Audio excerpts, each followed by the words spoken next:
Pawayangan Nyai Sagopi Sang Gawa déning Mulyantara.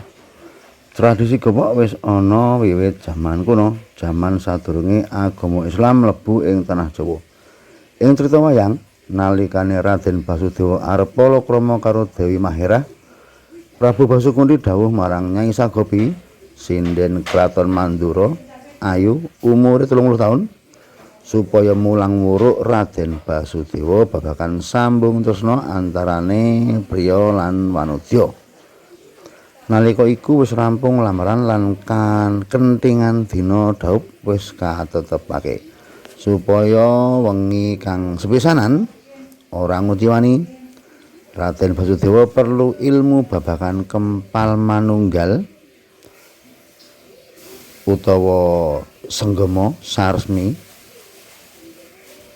Nyai Sagopi kang kapatah ngajari mapan ing kesatrian Raden Basudewa. Kanggo beya pendidikan seks kuwi, Prabu Basukunti paring dhuwit busana sapengadeg lan mas-masan kang gunggunge padha karo mahare marang pengantin wanita.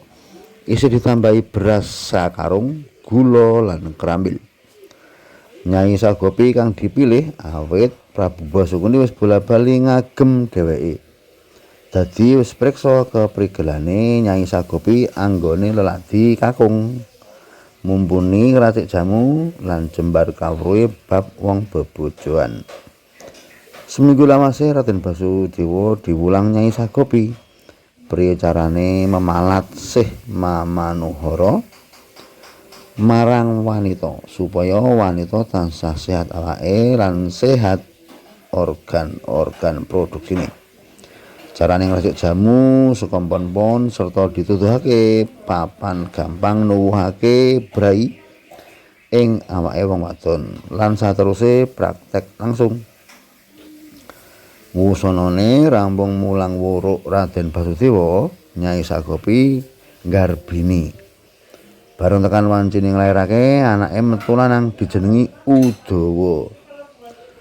Taun candhake nalika Raden Arya Prabu Rukma utawa rayine Raden Basudewa arep palakrama karo Dewi Rumbini, Nyai Sagopi ditimbali dening Basukunti kadhawan muruki Raden Arya Prabu Rukma babagan cumbana ing kasatriyane.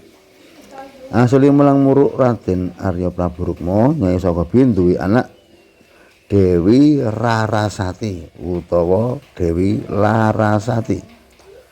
Taun candhake maneh nalika Raden Ugrasena rayine Raden Arya Prabu Rukma arep palakrama karo Dewi Wresni utawa Dewi Wresini, Nyai Sagopi uga kapasrahan mulang cumbana sang pangeran ing kasatriyane. Oleh-olehane mulang muruk Raden Ugrasena, Nyai Sagopi duwe anak lanang kang dijenengi Adi Manggala. Kang dilakoni Nyai Sagopi iku ing abad 19 Masehi sinebut gawa. Proses pamulangan sinebut gawaan. Tradisi gawa iki kondang ing daerah Banyumas. Cak-cakane persis ing crita wayang Purwa.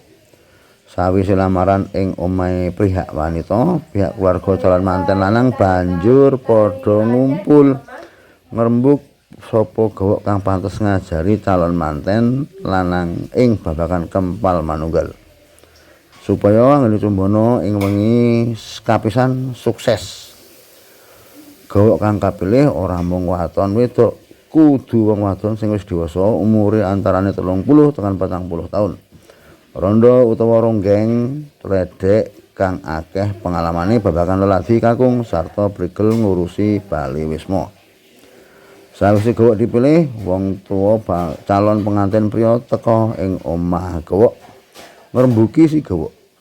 Sawise ngrembug dadi bapake calon pengantin lanang langsung bayar biaya pendidikan mau. Gunggunge padha karo mahar kang diwenehake marang calon manten wadon. Isih ditambahi beras, gula lan kerambil. Jaman biyen babagan seks iku dianggap tabu utawa larangan.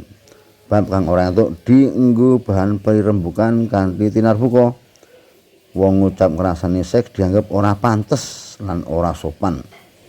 Dadi seks iku ora entuk diomongake, mula supaya calon manten lanang duwe sangu kanggo bebrayan banjur dipasrahake gawok supaya diwuruki. Tradisi gawok tinggalan leluhur Jawa iki sirna ing taun 1950-an bareng karo tumangkare agama Islam ing Karang Pradesan wewengkon Banyumas. Cundel.